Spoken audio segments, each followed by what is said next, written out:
अस्सलामुअलैकुम, आप देख रहे हैं हो क्या रहा है। मैं हूं फैसल अब्बासी, मेरे साथ मौजूद हैं आरिफ निज़ामी साहब। बहुत शुक्रिया निज़ामी साहब, आपका प्रोग्राम में हमें ज्वाइन किया है। पाकिस्तान तहरीक इंसाफ के सेनेटर फैसल जावेद खान साहब ने भी। फैसल साहब बहुत शुक्रिया आपका, आपसे भी गुफ्तगू करते हैं। एक हफ्ते से ज़ायद हो चुका है, साने मोटरवे का मरकज़ी मुलज़िम आबिद मलिही अभी तक पुलिस की पहुँच से दूर है।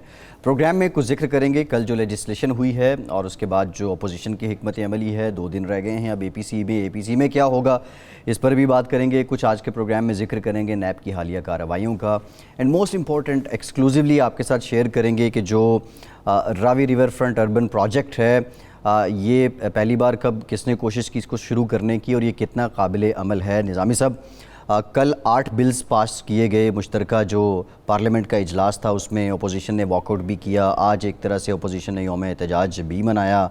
शहबाज शरीफ साहब ने, बिलावल साहब ने एक तकरीब में भी शिरकत की बार काउंसिल की और कहा शहबाज शरीफ साहब ने कि माजी में भी हमसे गलतियाँ हुई हैं। आप ये पॉलिटिकल मामला तो चलेगा, लेकिन ये फैटफ की कंप्लायंस जो हो रही हैं इसके बाद क्या हम आने वाले सेशन में ग्रे लिस्ट से निकल जाएंगे? तसल्ली बख्श हो चुका है हमारा काम इंशाल्लाह।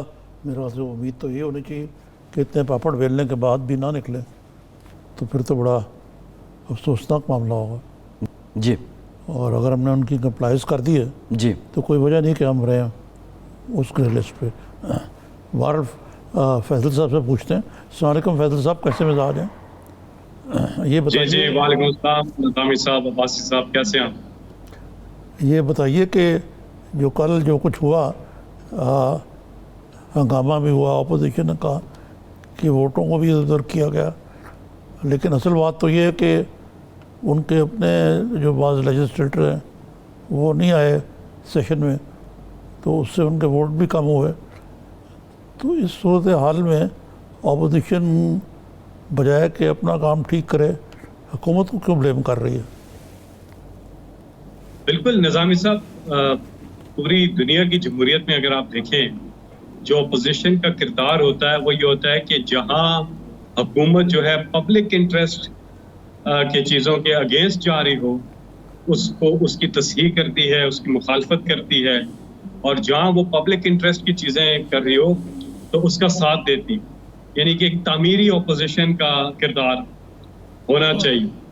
ये अगर इस अपोजिशन को आप देखें तो पहले दिन से इनकी यही कार्रवाई थी कि पहली बार जब prime minister Imran Khan national assembly से खिताब कर रहे थे तो उस वक्त भी इन्होंने शोर शराबा शुरू कर दिया कि जी हुकूमत फेल हो गई है। पहले 5 मिनट में ये कह दिया कि हुकूमत फेल हो गई। उसके बाद आप देखें कि जब कश्मीर का इशू उठा और पूरी दुनिया की हेडलाइंस में था, पाकिस्तान की हेडलाइंस में था, तो इन्होंने वो धरने की कॉल दे दी और वो बैक बर्नर पे चला गया। फिर कोरोना के अंदर भी अगर आप देखें तो इनके एनालिसिस अब सबके सामने है, जिस किस्म की इन्होंने प्रेस कॉन्फ्रेंसेस की, जिस तरह से लोगों को इन्होंने गुमराह करने की कोशिश की। आज पूरी दुनिया तारीफ कर रही है पाकिस्तान की, WHO जो है वो तारीफ कर रहा है कि पाकिस्तान से सीखना चाहिए बाकी मुल्कों को किस तरह से प्राइम मिनिस्टर इमरान खान ने अल्लाह ताला के फजल से दोनों, यानी कि भूख अफलास को भी और कोरोना को भी, और फिर फैटिफ के ऊपर खास तौर पे इनका जो रवैया रहा थ्रू आउट, आपके प्रोग्राम्स में भी हमारी बात होती रही कि ये एक ही चीज पे कहते रहे, वो था कि मनी लॉन्ड्रिंग के खिलाफ आप ना जाए, और उसके ऊपर ये पूरा वक्त इन्होंने गवर्नमेंट को ब्लैकमेल करने की कोशिश की। साथ ही में ये डिमांड इन्होंने लिख के दे दिया कि हमें NRO दे दें आप, तो हम इसमें आपका साथ दे देंगे, लेकिन वो तो नहीं मिला इनको। और थ्रू आउट ये इस मनी लॉन्ड्रिंग वाली चीज पे और आखिर वक्त तक इन्होंने यही कोशिश की जी। अब जब ये है जरूरी जो लेजिस्लेशन है जब ये पास हो गई है तो मेरा ख्याल है कि जो ये तो खैर बेनकाब हुए ही हुए हैं कि देख लें अपने इंटरेस्ट को इन्होंने पब्लिक के, अवाम के इंटरेस्ट के ऊपर तरजीह दी। उसके साथ साथ अब इन्हें अपने रवैये जो हैं और कंस्ट्रक्टिव अपोजिशन जो है उसकी तरफ जाना होगा। ये कोई तरीकाकार जो है वो ठीक नहीं। तो ये बताइए कि ये बिलावल साहब ने आज बड़ी धुआंधार गुफ्तगू की जी, वो जो पाकिस्तान बार काउंसिल का APC कहते हैं उसको, जी मल्टी पार्टी कॉन्फ्रेंस जो है कि रूल्स की धज्जियाँ उड़ा के उन्हें बोलने नहीं दिया गया और इसको सारे प्रोसेस को स्टीम रोल किया गया। तो ये कहाँ पे आपने ऐसा किया? ये भी एक अजीब सी बात है। ये लोग भी वहाँ मौजूद थे और फिर ये बाहर चले गए। सारी चीज़ों में इन्होंने हिस्सा लिया, वोटिंग में इन्होंने हिस्सा लिया और उसके बाद बात ना बनी। जब हार गए, जाहिर है हमारे वोट ज़्यादा थे, तो जब ये हार गए और वो पास हो गई लेजिस्लेशन, तो उसके बाद इन्होंने अपनी सियासत करने के लिए और बाहर चले गए। लेकिन ये अच्छा हुआ, ये तो सबके सामने बेनकाब जी, जी। हो गई। सिर्फ इनको प्रॉब्लम था कि ये किसी तरह से ये जो एंटी मनी लॉन्ड्रिंग बिल है ये पास ना हो। देखिए, अगर आप मनी लॉन्ड्रिंग नहीं करते, अगर आप करप्शन नहीं करते, तो आप क्यों खिलाफ हैं इस बिल के? ये सवाल है। क्योंकि ये करते हैं और इन्हीं की वजह से आप देख ले, हम माजी के पुरानों की वजह से इन्हीं की अदवार में हम फैटफ की ग्रे लिस्ट में चले गए। जी, जी। और अच्छा खुदा न फैसल खास्ता साहब, फैसल साहब, उनका ये मौक़िफ़ है, वो ये कहते हैं कि इस कानून साजी के ज़रिए आप यानी आपकी हुकूमत अपोजिशन के लोगों को विक्टिमाइज़ कर सकती है। सवाल आपसे ये है कि 36 लोग अपोजिशन के कर रही है, बल्कि कहते हैं, बल्कि वो ये कहते हैं कि कर रही है और ये कानून इस पे सोने पे सुहागा हो जाएगा। एक तो इसका जवाब दे दें, दूसरा ये बताएं, 36 लोग अपोजिशन के गायब थे, उनमें से कुछ लोगों के साथ क्या हुकूमत की अंडरस्टैंडिंग भी थी कि आपने नहीं आना और इनडायरेक्टली उन्होंने हुकूमत का साथ दिया?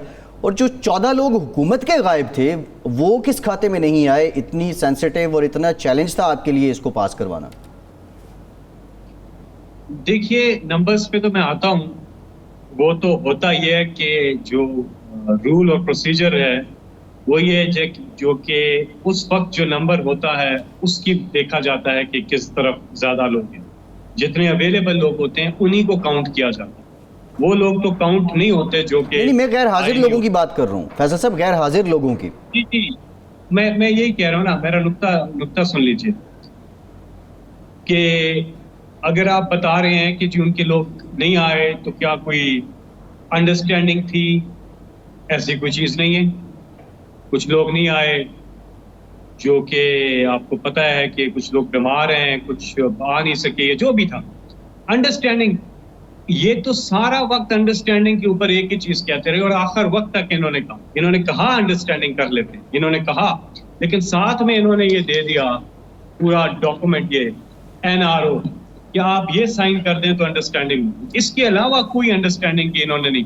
यही एक चीज है जिसको कहते रहे कि हमें आप बस ये 34 इन्होंने लिख के दिया, 34 अमेंडमेंट्स हैं, ये अगर आप हमारी मान जाएं तो हमारी अंडरस्टैंडिंग है आपसे। वो तो इमरान खान साहब नहीं माने, तो उसके बाद इन्होंने पूरा जोर लगाया वहां पे, लेकिन जब देखा कि इनकी तादाद जो है वो कम है और हार गए, वोटिंग कराई, इन्होंने कहा वोटिंग करें, वोटिंग हुई, तो इनको फिर मुंह की खाड़ी पड़ी। तो फैसल साहब, ये जो इतने 34 गार्ड का जो एजेंडा है, इनमें से एक आध में बताया जिससे ये वाज़ेह हो जाए कि ये NRO मांग रहे हैं। जी हाँ,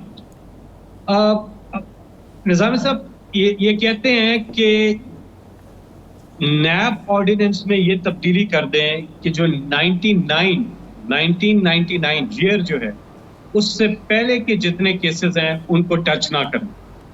अब ये सारे जो इनके केसेस नैब में चल रहे हैं, चाहे वो चौधरी शुगर मिल हो, अल अजीजिया हो, एवन फील्ड अपार्टमेंट हो, सरे महल हो, टीटियां हो, बाकी ये सारी जो चीजें हैं ये इनकी मनी लॉन्ड्रिंग से एक तो है और उसी के दौर के।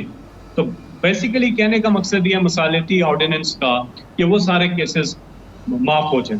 दूसरी चीज ये कहते हैं कि 99,99,999 रुपए तक की करप्शन करने दी, 1 अरब या उससे ज्यादा हो तो वो उस पर करने। ये तीसरी चीज ये कहते हैं कि जो नैब है वो मनी लॉन्ड्रिंग को जो है जी वो ना देखे। बुनियादी इनका जो चीज जिस पे आखिर तक है कि नैब जो है वो मनी लॉन्ड्रिंग को ना देखे। तो इनके सारे केसेस ही मनी लॉन्ड्रिंग के। अगर आपने नहीं की तो आपको फिर घबराहट क्यों है? क्यों आप कहते हैं? देखिए, फैटफ कहता है कि एंटी मनी लॉन्ड्रिंग होनी चाहिए, मनी लॉन्ड्रिंग नहीं होनी चाहिए, हम भी कहते हैं। फैटफ कहता है कि ब्लैक इकोनॉमी नहीं होनी चाहिए, हम भी कहते हैं नहीं होनी चाहिए। फैटफ कहता है कि टेरर फाइनेंसिंग नहीं होनी चाहिए, हम भी। तो ये लेजिस्लेशन तो हर लिहाज से पाकिस्तान के लिए बहुत ज्यादा जरूरी है और ये हम पूरी चीजें जो फैटफ की हैं वो पूरी करेंगे। वरना क्या होता? वरना ये होता कि अगर हम ये लेजिस्लेशन करने में नाकाम हो जाते खुदा न खास्ता, और खुदा न खास्ता हम ब्लैक लिस्ट में चले गए, तो क्या होगा? यहाँ पे जो हम पे सैंक्शंस लगेंगी, पाबंदियां लग जाएंगी पाकिस्तान पे। पाकिस्तान के साथ आलमी मालियाती इदारों ने जो है काम करना छोड़ देना है। पाकिस्तान में महंगाई का एक बहुत बड़ा तूफान आ जाना है और रुपया हमारा गिर जाना है। तो क्यों ना करें हम ये लेजिस्लेशन?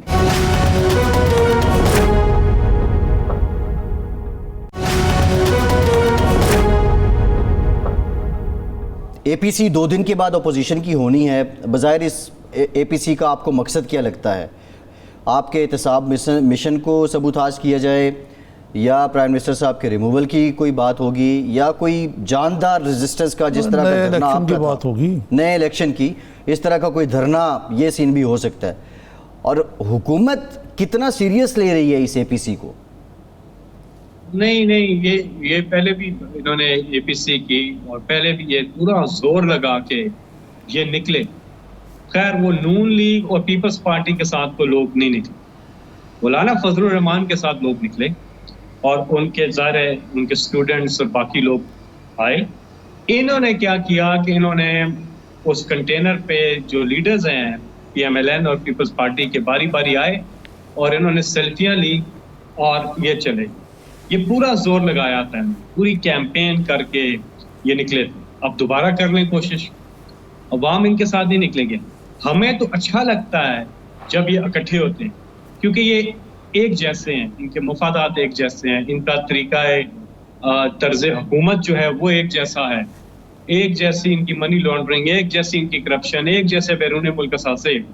तो ये तो इकट्ठे ही अच्छे लगते हैं। हमें तो कोई मसला ही नहीं होता जब ये अच्छे इकट्ठे हों, तो कर लें एपीसी। वैसे भी इनका हक है, जमहूरियत में इनका हक है कि ये प्रोटेस्ट कर रहे हैं, जो मर्जी है करें, जरूर करें। हाँ, वो तो ठीक है आपकी, लेकिन आपको लगता है कि इनकी कोशिशें कामयाबी से हमकनार हो सकती? क्योंकि वो ये कहते हैं कि 2 साल में मौजूदा हुकूमत ने कोई अपने अहदाफ नहीं अचीव किए, गवर्नेंस ठीक नहीं है, महंगाई का दौर है, किल्लत है, गंदम इसके बावजूद के इम्पोर्ट की गई है, सस्ती नहीं हो सकी। तो ये जो मसाइल हैं, बिजली का मामला है, फराहमी का और कीमत का, तो वो तो इनको आगे लेके तो एक्सप्लॉइट करना चाहते हैं। तो ये महंगाई, बिल्कुल महंगाई इनकी वजह से है। इन्होंने बिजली के इतने महंगे मुआहदे किए। अब हमने कुछ बड़ी मुश्किल से कुछ रीनेगोशिएट करके आहिस्ता आहिस्ता मामलात हो रहे हैं, तो वो तो इनके दौर की वजह से महंगाई है। बाकी चीज़ों में तो आपके सामने है, पाकिस्तान जिस तरह से दुनिया तारीफ कर रही है। एक वो डेनमार्क और पाकिस्तान का नाम लिया जाए कि कोरोना से जो मुल्क तेजी से जिसकी इकॉनमी रिवाइव हुई है, आज वर्ल्ड बैंक कह रहा है, एशिया डेवलपमेंट बैंक कह रहा है, आज मूडीज कह रहा है, फिंच कह रहा है, ब्लूमबर्ग कह रहा है कि पाकिस्तान की इकॉनमी स्टेबल है। और अब आगे लेकिन फैसल साहब पाकिस्तान के अवाम तो नहीं कह रहे हैं ना, अवाम तो महंगाई से बुरा हाल है, कमर टूटी हुई है अवाम की। सर मान लिया कि उनकी वजह से थी, लेकिन 2 साल बहुत होते हैं हुकूमत के लिए। अब हनीमून पीरियड तो नहीं है आपका, कब तक ये इल्ज़ाम उन पे आप धरते रहेंगे? और ये जो अवाम कह रहे हैं, ये क्या हुकूमत इसको नहीं सुनती? नहीं, मैं ये नहीं कह रहा फैसल साहब, आप ये कह रहे हैं। मैं जो कह रहा था उसमें आपने बीच में सवाल किया है, मैं इसी तरफ आ रहा था। मैं ये कह रहा था कि हम तो रिफॉर्म्स लेके आए, हम दुनिया के 6ठे नंबर पे आए हैं रिफॉर्म्स के अंदर, और रिफॉर्म्स के असरात आने में टाइम लगता है। जो इन्होंने कर्जों में डुबो दिया, 30,000 अरब रुपए पे कर्जा ये लेके चले गए, सिर्फ 6,000 अरब से 10 सालों में 30,000 अरब पे लेके। इनके लिए हुए कर्जे भी हम उतार रहे हैं। हमारा जो बजट है, जो मुश्किल से हमारा 4,000 अरब है, उसमें से 2,000 अरब से ज्यादा जो है इनके लिए हुए कर्जों की किस्तों के अंदर चला जाता है। तो ये तो आवे का आवा बिगाड़ के गए। कोई एक इदारा इन्होंने ऐसा नहीं छोड़ा जो कि ब्रेक इवन पर भी। तो वो तो सारी चीजें हम कर रहे हैं, और उसमें मैं यही बता रहा था आपको, आज जितने भी इकोनॉमिक इंडिकेटर्स हैं वो बड़े जबरदस्त आ रहे हैं। अब आम आदमी तक इसके असरात जाएंगे, यह बात आप बिल्कुल ठीक कर रहे हैं। लेकिन अवाम इसलिए नहीं निकलेंगे, मैं आपको बताता हूँ। ये वो चेहरे हैं, इमरान खान तो अभी आए हैं ना, पहली बार इमरान खान आए। ये तो 30 साल से बारी बारी आ चुके हैं। तो अवाम इनसे पूछते हैं इनका रिपोर्ट कार्ड कि आपने क्या किया, आप कौन हो भाई, आप किधर से? तो वो चीज जो है अवाम इनसे सवाल जरूर करती है। और फिर देख भी लीजिएगा, मैं ये नहीं कहता, पब्लिक ने पहले भी इनको मुस्तरद किया ना, इन्होंने एक करके देखा, पूरा प्रोटेस्ट निकले, ये पूरा जोर लगाया है, एपीसी की, सब कुछ किया, जलसे किए, निकले, रोडों पे आए, लेकिन पब्लिक नहीं थी। आपने खुद देखा, इनके ड्राइवर भी इनको उतार के चले जाते। हाँ वो तो ठीक है जी, लेकिन देखे ना मसलन ग्रोथ रेट 6.5% तक गया, और कुछ वो भी दादा शुमार बताते हैं कि लोगों की हालत इतनी ख़राब नहीं थी पिछले दौर हुकूमत में। उसको भी तो मद्देनज़र रखना चाहिए आपको। नहीं निज़ामी साहब, ये जो ग्रोथ रेट और ये गोरख धंधा जो दादा शुमार का ये सारा करते रहे, आप पाकिस्तान की सारी जेलें भर दें तो आप कर दें, आप कहें जी ग्रोथ रेट। ये हमारा जो असल प्रॉब्लम था वो था डॉलर के अंदर जो आमदनी और खर्चों के बीच में जो नुकसान हो रहा था पाकिस्तान को, खसारा जो था वो 20 अरब डॉलर था जब पीएमएलएन गई, 20 अरब डॉलर। आज वो 3 अरब डॉलर से भी नीचे चला गया, पिछले 2 महीनों में सरप्लस पे गए। और वो जो यानी कि वो जो नुकसान है, असल तो वो प्रॉब्लम है। आज हमारे हर घर का मसला क्या है, खर्चे ज्यादा है और आमदनी कम है, यही पाकिस्तान का। आमदनी आपने बढ़ानी है ना, सरकार ने बढ़ानी है फैसल साहब, आमदनी कैसे बढ़ेगी? कि एग्रीगेट डिमांड इतनी कम हुई है कि वो खुद ही हल हो गया मसला। जी सर, सरकार अपने खर्चे कम कर रही है। इनकी तरह नहीं है, इमरान खान ने बैनुल अक़वामी जो दौरों पे इन्होंने अरबों डॉलर और अपनी अय्याशियों पे, अपने camp offices, prime minister house, governor, जिस तरह से इन्होंने किया अपनी सिक्योरिटी के ऊपर। इमरान खान साहब तो अपने घर पे रहते हैं, प्राइम मिनिस्टर हाउस में भी रहते हैं। चलें करते हैं स्टैट्स पे बात। सर स्टैट्स पे बात करते हैं। निज़ामी साहब ने जीडीपी की बात की, आज जीडीपी नेगेटिव में है, मान लेते हैं कोविड की वजह से है। आपने कहा 30,000 अरब का कर्ज वो छोड़ के गए, आज 43,000 अरब का कर्ज है। आप जिस भी फिगर को निकालें, करंट अकाउंट डेफिसिट ही सिर्फ एक क्रेडिट आपका बनता है। आपकी इंपोर्ट्स कहाँ पे हैं, आप अपना टारगेट अचीव नहीं कर पाए, वहीं पे है टारगेट जो आखिरी बार नून लीग के 2018 में था। ये सब बातें अपनी जगह। देखें, सवाल ये है कि लोगों को क्या मिल रहा है, क्या लोग आज बेहतर जिंदगी गुजार रहे हैं या उस वक्त गुजार रहे थे? जी मैं आपको जवाब देता हूँ, पहले तो मैं आपको जवाब देता हूँ, लेकिन अगर आपने मुझे प्रोग्राम में बुलाया है, 2 तरीके हैं, या तो आप मेरे से जवाब सुन लें या निज़ामी साहब को आप जवाब दे दें। आप डिसाइड करें, मैं भी फैसल हूँ, आप भी फैसल हैं। हम फैसल साहब, हम दोनों आपसे रिक्वेस्ट कर रहे हैं, मुअद्दबाना पूछ रहे हैं आपसे। फैसल साहब आप सीधे रहे, आप मेरे लिए तो आप मुकद्दम है जनाब, मेहमान भी है। साहब जिन सवाल कर रहे हैं मैं उसी का जवाब दूँ। अच्छा, हमारी एक्सपोर्ट्स ऊपर गई, हमारी स्टॉक मार्केट दुनिया में टॉप पे गई है। और मैं आपको बताऊं, इंडिया में, भारत में क्या हुआ है कोविड की वजह से। एक तो वहां पे जिस तरह से ये कोरोना और जो मूडी का जो ये इधर मूडी के जो कहते थे कि मूडी वाला काम करें आप मूडी ने देखा क्या किया। आज आप सारे रिपोर्ट्स उठा के देख लें, इंडिया की इकॉनमी जो है 25% जो है वो श्रिंक कर गई है। पाकिस्तान की इकॉनमी सारे दुनिया कह रही है कि तेजी से रिकवर जिसने किया है वो पाकिस्तान की इकॉनमी है। ये शॉक कैसे बर्दाश्त किया? कुछ तो किया होगा ना हुकूमत ने। ये सारे इंडिकेटर्स जो मैं आपके दे रहा हूँ, हमारा ट्रेड डेफिसिट आप देख लें, हमारा फिस्कल डेफिसिट आप देख लें, करंट अकाउंट डेफिसिट सिर्फ एक नहीं, जो आप कह रहे हैं सिर्फ एक ही चीज बताता हूँ, वो देख लें, आप स्टेबिलिटी देख लें। ये जो इस्तेकाम आया है रुपए का, ये ना आता। आप यकीन करें, खकान अब्बासी जब इनकी हुकूमत के आखिरी दिन थे, इन्होंने कहा कि हमें नहीं पता कि हमारे बाद किसकी आएगी, लेकिन जिसकी भी आएगी वो इस इकॉनमी को नहीं संभाल सकेगा, ये डूब जाएगी। उस इकॉनमी को पाकिस्तान ने पहले फेज में इमरान खान की हुकूमत ने स्टेबल किया। आपके सामने इंडिकेटर, सारी आप रिपोर्ट्स पढ़ लें, मैं नहीं कहता। IMF को देख लें, एशियन डेवलपमेंट बैंक को देख लें, फिंच को देख लें, ब्लूमबर्ग को देख लें, वर्ल्ड बैंक को देख लें, सारों को देख लें, मैं नहीं कहता। ठीक है, हमने किया। फैसल साहब, thank you very much for your time sir. आप हमारे साथ मौजूद थे और एक ब्रेक लेंगे। ब्रेक जब हम वापस आएंगे, निज़ामी साहब 43,000 अरब रुपए पाकिस्तान ने कर्ज लिया है, 50,000 अरब रुपए का मंसूबा इमरान खान साहब की हुकूमत ने लॉन्च किया है, Ravi river urban development project. ये कितना साजगार है, कितना काबिल अमल है, ब्रेक के बाद इस पर बात करते हैं। हमारे साथ रहिए।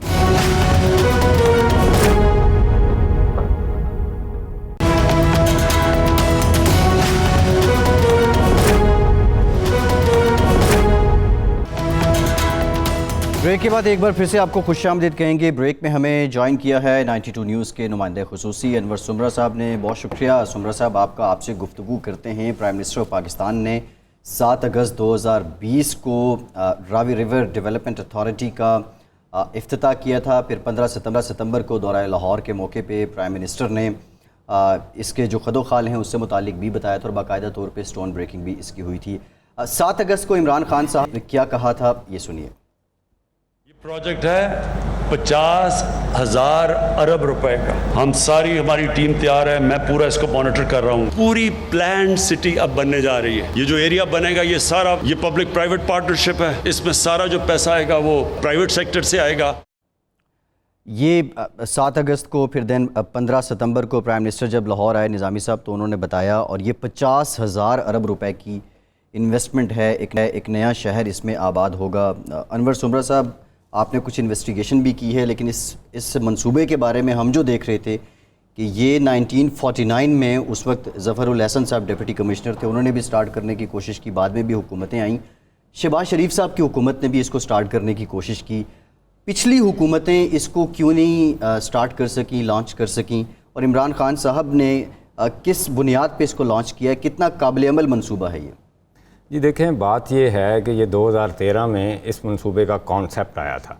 कॉन्सेप्ट ये आया था कि जो रिवर है, रावी रिवर है, ये डाइंग होता जा रहा है, इसको बहाल किया जाए और इसके गिर्द जो है पूरा एक शहर आबाद किया जाए, और 12 जो हैं स्पेशलाइज्ड सिटी बनाए जाने थे। इसके लिए एक फ़र्म को हायर किया गया था जिसकी टेक्निकल कंसल्टेंट जो थी, उसने जब स्टडी की तो उसने इनको बताया कि ये जो मंसूबा आप शुरू करने जा रहे हैं ये 46 किलोमीटर लंबा होगा, साइफन से शुरू होकर हडियारा ड्रेन तक होगा। इसके अलावा यहाँ पर उन्होंने कहा कि 7 वाटर ट्रीटमेंट प्लांट लगाए जाएंगे। उसकी वजह ये है कि वासा के जो 12 डिस्पोजल स्टेशन हैं जो लाहौर का गंदा पानी जो है रावी में फेंकते हैं, क्योंकि नॉर्मली रावी में जो पानी आता है वो 175 से लेके 2000 क्यूसेक के दरमियान जो है वो सारा साल चलता रहता है। कभी पानी आ जाता है, वरना जो है वो वासा का पानी चलता है, या संती जो पानी है वो भी तकरीबन 835 क्यूसेक जो है इस पे चलता है। जब ये टेक्निकल रिपोर्ट आई, फिजिबिलिटी तैयार हुई, तो इस फिजिबिलिटी को उस वक़्त के वज़ीर आज़म जो थे नवाज शरीफ साहब, उसके सामने, और उस वक़्त के वज़ीर आला जो है शहबाज शरीफ साहब, उनके सामने रखा गया। जब ब्रीफिंग दी गई तो उस वक़्त ये टेक्निकल जो कंसल्टेंट थे इन्होंने बताया था कि इस मंसूबे पर जो लागत होगी वो $40 बिलियन होगी, और ये पब्लिक प्राइवेट पार्टनर के शिप के ज़रिए ही फिजिबल है। जब ये सारी ब्रीफिंग दी गई तो उस वक़्त के हुक्मरानों ने ये पूछा कि आया ये इतने बड़े वॉल्यूम में पब्लिक प्राइवेट पार्टनरशिप में इंटरनेशनल इन्वेस्टर इसमें आ जाएंगे। उस वक़्त 2 ब्यूरोक्रेट इस मंसूबे पर काम करते थे, एक आहद खां चीमा साहब थे, दूसरा राशिद महमूद लंगड़ियाल थे। इन्होंने बड़ी कोशिश की कि इंटरनेशनल जो है इन्वेस्टर जो है वो अपनी दिलचस्पी शो करे, वो यहाँ पर आए, वो यहाँ पर MOU वगैरह साइन करे, लेकिन ब्रीफिंग में बताया गया कि अभी तक इंटरनेशनल जो इन्वेस्टर है उनका रिस्पांस अच्छा नहीं है। तो उस ब्रीफिंग में ये फैसला किया गया कि आप क्योंकि अपने ज़राए से इतनी बड़ी इन्वेस्टमेंट नहीं कर सकते और इंटरनेशनल इन्वेस्टर नहीं आ रहे, लिहाजा इस मंसूबे को बंद कर दिया जाए। उस वक्त रावी जोन डेवलपमेंट के नाम से एक कंपनी बनाई गई थी, पंजाब हुकूमत ने बनाई थी, जिसने इस मंसूबे को देखना था, क्योंकि इस मंसूबे में जो है तकरीबन 18 लाख जो हैं वो रहायशी यूनिट बनने थे, जिनमें से मल्टी स्टोरी यूनिट्स भी थे, फार्म हाउसेस भी थे, 1 कनाल और 2 कनाल के बंगले भी बनने थे। इसके अलावा 11 लाख जो हैं वो कमर्शियल यूनिट्स बनने थे, जहाँ पर बिजनेस एक्टिविटीज़ होनी जी। अच्छा सुमरा साहब, आपने ये बताया ये भी है कि 26 करोड़ रुपए इसकी फिजिबिलिटी पे शहबाज शरीफ हुकूमत ने लगाए थे और बाद में इस मंसूबे को बंद भी कर दिया था। निज़ामी साहब, ये बहुत सी हुकूमतों ने स्टार्ट करने की कोशिश की, फर्दर भी हम इसके इंफ्रास्ट्रक्चर पे और दीगर जो मामलात हैं सुमरा साहब से जानेंगे, लेकिन बज़ाहिर ये मंसूबा जो नया पाकिस्तान हाउसिंग स्कीम है, या जो स्लोगन था, पॉलिटिकल स्लोगन बिफोर इलेक्शन के 50 लाख घरों की तामीर होगी, उसको लेकर लग रहा है कि उसी सिलसिले की एक कड़ी है, लेकिन ये मुश्किल तरीन मंसूबा भी है जो टेक्निकल एक्सपर्ट्स कहते हैं। इमरान खान साहब को जो ब्रीफिंग दी गई, क्या इसके सब अच्छा ही रिपोर्ट दी गई जो इसके टेक्निकल फ्लॉज हैं? भाई देखिए, बात है कि इमरान खान का मुकाबला आप उनके पेशरों से ना करें लोगों से। वो कहते हैं कि बड़े काम के लिए बड़ी सोच होनी चाहिए। अब उनकी सोच बड़ी है, जी बाकी जो लोग आपने नाम लिए उनकी लोग बहुत छोटी सोच है। तो ये क्योंकि खान साहब अक्सर कहते हैं कि मैंने कहा एक दिन कि मैंने बनाना है वर्ल्ड कप जीतना, वर्ल्ड कप जीत लिया, शौकत खान बनाना वो जीत लिया, अब मैंने इसके पीछे पड़ा हूँ तो मैं कर गुजरूँगा ये। और अब ये उनकी एक तो उनका मिशन है, दूसरी तरफ लोग हैं वो तो कहते हैं ये कि लोगों की सोच है कि इक़्तिदार में आए और पैसे बनाएं और लंदन में बड़े बड़े घर ले लिए, लेकिन ऐसा इंसान छोटा रह जाता है। तो ये तो पहले से ही बड़े आदमी हैं। नहीं तो ये जो फिजिबिलिटी और इस पर कितने पैसे खर्च होंगे, जब आपके पैर ज़मीन पे ना हो तो फिर तो कुछ भी हो सकता है यार। सवाल ये है मेरा इनसे कि आया इतने ही पैसों में और कोई अच्छी हाउसिंग स्कीम, कोई नेक काम नहीं, उसका ये रावी के किनारे में जाने की क्या ज़रूरत है जिसमें उसका बेड सूख चुका है और जिसको दोबारा रिवाइव करने के लिए हमें एक नहर निकालनी पड़ेगी। कितने पैसे लगेंगे जी उसमें? ये तकरीबन जी 50 अरब डॉलर जो है इस पे पूरे मंसूबे पे खर्च आना। इतने पैसे कर पापड़ बेल के जी ये तो देखे ना, जिस तरह कर्नल कदाफ़ी थे तो उन्होंने मंसूबा बनाया कि समुंदर से दरिया निकालेंगे लीबिया के अंदर और वहाँ एक नखलस्तान बन जाएगा। वो बेचारों का ये पेट मंसूबा था, वो उसको बनाते बनाते इक़्तिदार से भी फारिग हो गए बिलाकर। तो देखें ना लीडरों की सोच जो इस किस्म की है, वो अफोर्ड अगर कर सकें। अच्छा सुमरा साहब, एक और बात है कि ये लाहौर और ये सारा एरिया आपको पता है बॉर्डर एरिया जी बिल्कुल, और रावी किनारे भी सिलसिला, इवन रावी का पानी जो है वो भी इंडिया से आता है। BRB तो कनाल बनी इसके लिए। BRB तो निज़ामी साहब है, लेकिन जो हमारे दिफाई इदारे हैं क्या उन्होंने NOC जारी कर दिया है? और दूसरा, जितनी कैपेसिटी अभी दरिया की है उस पर जो भारत ऑफ एंड ऑन अपने हथकंडे करता रहता है और जब पानी उनके पास ज़्यादा होता है वो शरारत के तौर पे छोड़ देता है, उससे निपटने के लिए भी कुछ इस प्लान में है? ये देखिए जहाँ तक तो NOCs का ताल्लुक है, 3 मेजर NOCs हैं। एक तो महकमा इरिगेशन से लेना पड़ेगा कि वो बताएं कि 1000 क्यूसिक पानी वो रेगुलर इसको दे सकते हैं, जो ये 46 किलोमीटर की लेक बननी है, जो 1 किलोमीटर चौड़ी बननी है, ठीक है जी। वो NOC अभी तक नहीं आया, मेरे ज़राए कहते हैं। दूसरा NOC है आपने माहौलियात से लेना है। देखिए इस मंसूबे के बनने के साथ जो है, जो आबी हयात है जो भी थोड़ी बहुत ही है और जंगली जो हयात है जो इस बेड में रहती है, क्योंकि वहाँ जंगल भी है ना, तो वो बहुत मुतासर होगी। आपने 55% कंक्रीट कर देना है इस मंसूबे को, वो भाग जाएगी, वो सारी भाग जाएगी या मर जाएगी, ठीक है।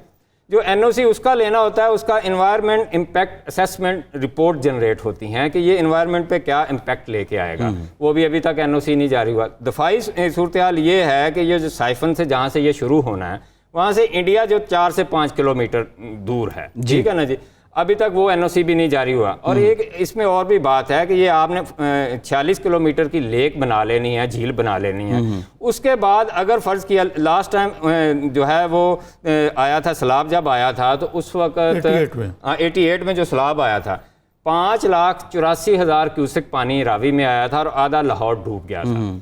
6 जो एग्जिस्टिंग पुल हैं उनमें जो रेलवे का पुल है वो 2.5 लाख क्यूसेक की कैपेसिटी पे बना हुआ है। इसके अलावा बाकी पुराना जो रावी का पुल है वो भी 2-2.5 लाख कैपेसिटी पे बना हुआ, नए शायद इन्होंने अब उनकी रीमॉडलिंग का भी है। दूसरा, आपने 46 किलोमीटर एक लेक में पानी गुजार दिया, उसके बाद वो फ्लड वाटर कहाँ जाएगा अगर उससे बड़ा 88 के सैलाब से बड़ा सैलाब आ जाता है। दूसरी बात ये कि जो आपने 3 बैराजेस बनाने हैं उनकी डीसिल्टिंग का कोई मैकेनिज्म अभी डिज़ाइन नहीं हुआ, ना उस पर कोई गुफ्तो शनीद हुई है, ना डिबेट हुई है। इसके अलावा देखिए भारत में जो है 90 किलोमीटर अपस्ट्रीम जो है एक बहुत बड़ा उन्होंने डैम बनाया हुआ है जिसकी 7.5 लाख क्यूसेक कैपेसिटी है। फर्ज किया कल को सैलाब आता है, वो डैम खोल देते हैं तो वो पानी आएगा, वो चैनल तो यही है। तो आपने ये कहते हैं जी कोलालमपुर में इस तरह का एक मंसूबा बना हुआ है, वहाँ सिटी कायम है, लेकिन उन्होंने 10-20 साल बाद उनको एक बाईपास चैनल बनाना पड़ा सैलाबी वाटर को निकालने के लिए। यहाँ पर जगह ही नहीं है, आपने जगह नहीं। अच्छा, ये सारी बातें आपने की निज़ामी साहब। ये देखें अब ये मंसूबा है, बज़ाहिर तो मुझे तो जो चीज़ अट्रैक्ट करती है वो 50,000 अरब रुपए हैं, बहुत बड़ा हजम है, बहुत बड़ा वॉल्यूम है। ये शहर अगर डेवलप होता है, बुज़दार साहब भी कहते हैं 12 लाख लोगों को रोज़गार मिलेगा, 18 लाख रिहायशी यूनिट मीन के 50 लाख लोग आपके उसमें सेटल्ड हो जाएंगे। लेकिन इस वक्त ये देखें, प्राइम मिनिस्टर साहब ने तो उसकी इनाग्रेशन कर दी, लेकिन जिन लोगों ने नीचे काम करना होता है, ब्यूरोक्रेसी है, जो मुताल्लिका वज़ीर हैं, आप क्या समझते हैं ये लेकुनास बहुत आसानी से या बड़े इंटरेस्ट के साथ ख़त्म हो सकते हैं, या ये मंसूबा काबिल अमल ही नहीं है आपको? देखिए, प्राइम मिनिस्टर जो है बड़ी जल्दी मेरी राय में एक्साइट हो जाते हैं कि ये कौम के मफाद में है, इसके अलावा उनकी जो हुकूमत के मफाद में भी है। लेकिन ये अगर आप देखें प्रैक्टिकलिटीज़, जी जी, तो मैं तो नहीं कहता कि मेरी बहुत बड़ी सोच है जी। प्राइम मिनिस्टर ऑफ पाकिस्तान में, मुझे ये बेल मुंडे चढ़ती नज़र नहीं आती। ठीक है, ठीक है। अनवर सुमरा साहब, बहुत शुक्रिया आपका। निज़ामी साहब, एक ब्रेक लेते हैं, ब्रेक के बाद जब आएंगे तो कुछ जिक्र करेंगे आज जो नैब की जानिब से कुछ कार्रवाइयाँ सामने आई हैं उनका। हमारे साथ रहिए।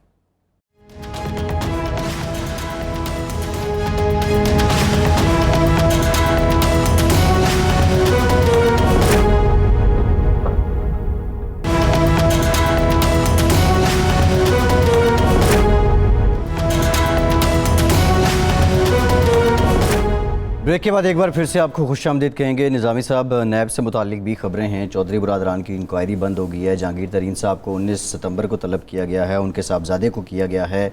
साबिक डीजी एक्साइज एंड टैक्सेशन भी जो हैं उनको गिरफ़्तार किया गया है, जो शराब लाइसेंस केस से मुतालिक। इस पर भी बात करेंगे, लेकिन ये जो हम डिस्कस कर रहे थे ब्रेक से पहले, रावी रिवर जो प्रोजेक्ट है, इससे मुतालिक आप बता रहे थे कि इसकी जो डिमॉन्स्ट्रेशन है, कुछ मॉडल वगैरह शो किया नंदीपुर जाता में है। एक बाकायदा एक अदारा अंग्रेज़ों के ज़माने का बना, जहाँ जो कहते हैं ना सिमुलेशन के ज़रिए मॉडल बना के पहले उसके ऊपर तबाह आजमाई की जाती है, कभी टेस्टिंग की जाती है। टेस्टिंग वो उस मरले से वो गुजरा ही नहीं भी कि भाई मॉडल तभी बना जब वो चीज़ ज़मीन पे हो।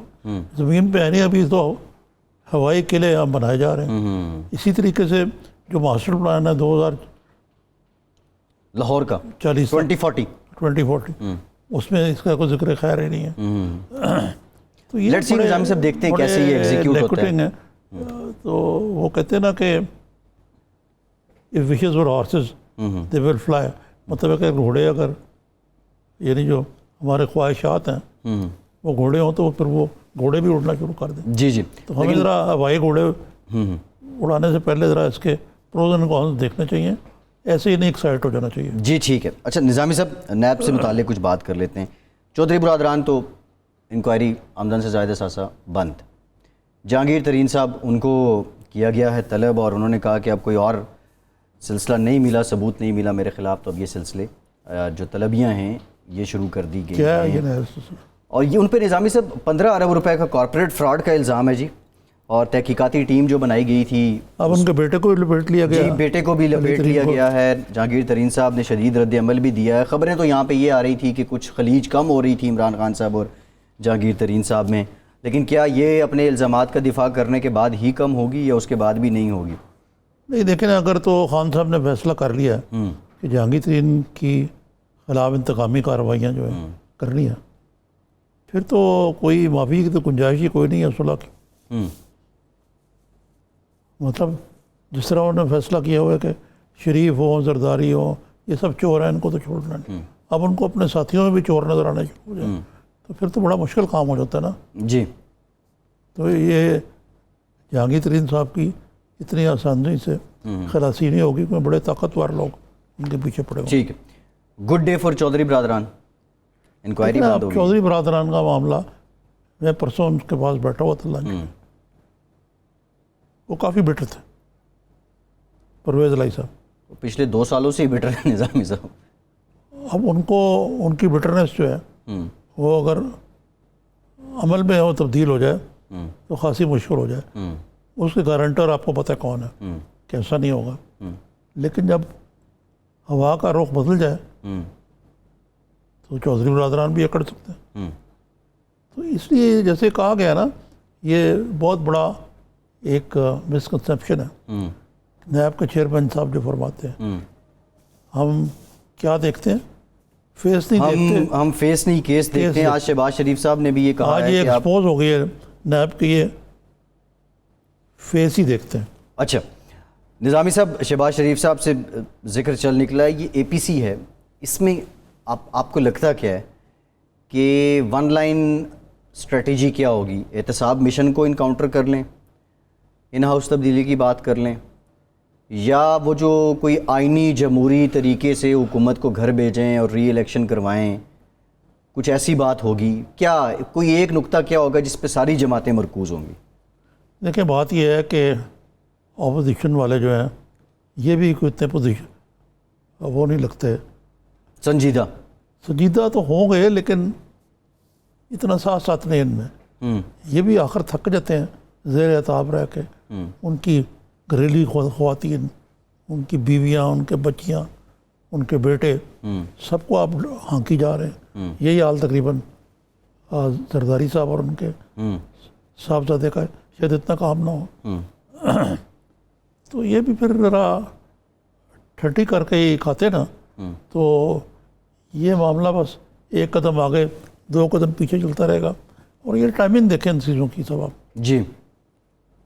तो अगर अपोजिशन कुछ करना भी चाहे तो मेरा नहीं ख्याल कि कुछ कर पाएगी। ये जो FATF वाले मसले में जो वोटिंग वगैरह हुई है, नहीं, अपोजिशन की नीयत ठीक थी निज़ामी साहब। अगर नीयत ठीक थी तो आपके 36 यार बंदे नीयत गायब हो आपकी गए। ठीक कैसे हो सकती है जब खुदा न खास्ता आपका घर ही महफूज ना हो, आपको ख़तरा हो, आप कभी घर से बाहर निकलेंगे तो आपको अंदर कर देंगे। नहीं, मेरी मुराद ये है बच्चों कि को अंदर कर देंगे। कानून मंजूर ना होने देने पर इनकी नीयत। अब देखें, आसिफ जरदारी साहब तो बीमार हैं, खुर्शीद शाह साहब तो चलें पाबंद सलासिल हैं, ख्वाजा साद रफ़ीक साहब वो भी इस में नहीं गए वोटिंग में।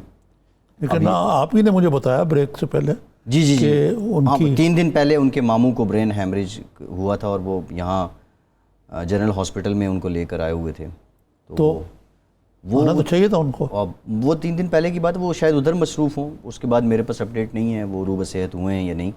लेकिन ये है कि ख्वाजा साहब वहाँ पे नहीं थे और एक अहम शख्सियत हैं मुस्लिम लीग नून की, निज़ामी साहब जो सेकंड टियर लीडरशिप है उसमें, उनका ना होना बहुत से सवालों को जन्म लेता है ना, कि वो उनको छूट के भी आए हुए हैं।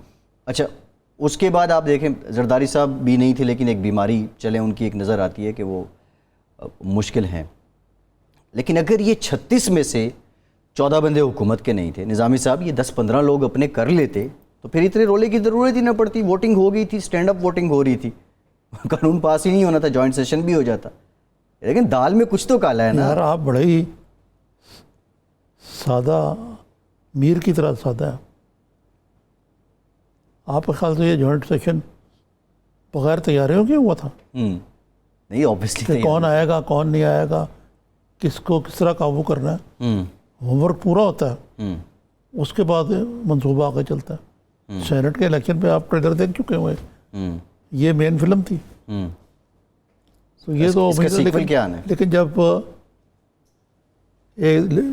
टाइम है थोड़ा सा, जी जी हमारे पास टाइम है, कि जो महकमत एक प्ले है शेक्सपियर का, वो महकमत बिल्कुल अमर मतलब होके पागल हो गया। तो उसकी 3 विचेस होती थी, इनसे पूछता जाके क्या। उन्होंने कहा जब तक ये जो बर्नम फॉरेस्ट जो वहाँ एक जंगल है, ये तुम्हारी तरफ चल के ना है, तुम्हारे इक़्तिदार को कोई ख़तरा नहीं। फॉरेस्ट किस तरह चल के आ जाए। वो जो इसका दुश्मन था मैकडव, उन्होंने दरख्त फॉरेस्ट की झाड़ियाँ आगे रखी और वो आगे बढ़ने शुरू हो गए और महकमत का बेड़ा गर्क हो गया जी। तो ये इनका भी ये ख्याल है कि जब मुकाबलत अमल आएगा तो फिर कुछ नहीं उसका शॉर्ट कमेंट, क्या ये एपीसी वो जंगल है जो चल के आ रहा है? नहीं, अभी नहीं आएगा, लेकिन मर्रा आएगा। ठीक है निज़ामी साहब, इसमें कुछ नहीं होना। निज़ामी साहब, प्रोग्राम खत्म हो गया है, बहुत शुक्रिया आपका। आज के प्रोग्राम से इतना ही। फैसल अब्बासी को इजाज़त दीजिए।